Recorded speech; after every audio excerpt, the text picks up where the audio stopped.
In this video, we will review the concept of radioactive decay half-life. The goal of this lesson is to help you approach radioactive decay half-life problems on the MCAT with greater confidence and less stress. Let's get started. Here we're going to define the half-life of a radioactive isotope. As we have learned before, some atomic nuclei are unstable. They do not like to stay the way they are, so they undergo radioactive decay to turn into another element or a more stable form of themselves. And the time it takes for this decay to happen can be really different depending on the isotope. This is where the term half life comes in.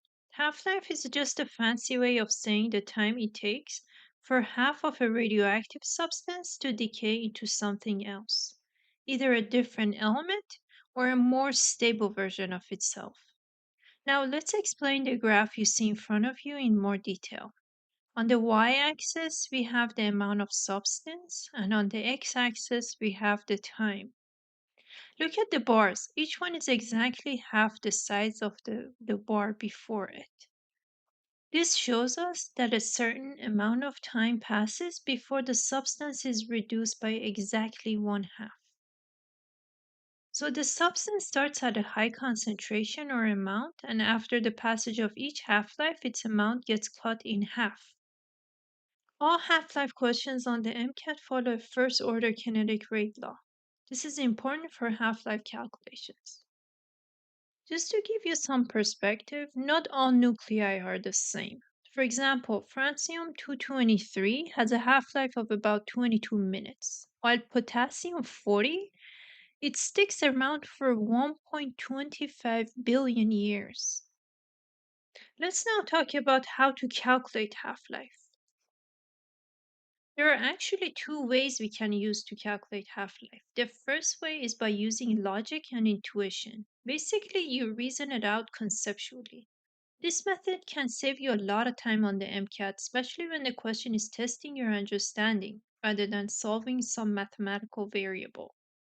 The second way is the more formal, more precise method, which uses an equation to calculate half-life. The second method uses the equation shown on this slide. The equation is AF is equal to AI multiplied by e to the power of negative k times t. This equation tells us that the radioactive decay in this case follows a first order kinetic rate law. AF or A final is the final amount of the substance after some time has passed. AI or A initial is the initial amount of the substance. E is the base of the natural exponential function, which has a value of approximately 2.71828. T represents the time elapsed, and K is the decay constant, which has its own equation. And that equation equals ln2 divided by t1 half. Here, ln2 is the natural log of 2, which equals about 0.693. We use ln2 because all decay processes on the MCAT follow a first order rate law. T1 half is equal to the half-life. Now notice that there is a negative sign in front of the k times t. That negative sign tells us that we are dealing with a decay process, meaning that the amount of substance is decreasing over time. One thing to keep in mind, T1 half stands for half-life, while T in the main equation stands for time elapsed. They are not the same thing. T1 half is a constant that tells you how long it takes for half of the sample to decay. And T is just the amount of time that has passed or elapsed. We're going to use both methods so you can see how each one works. Depending on what the MCAT question is asking, you can use whichever approach gets you to the correct answer the fastest. This brings our video to a conclusion.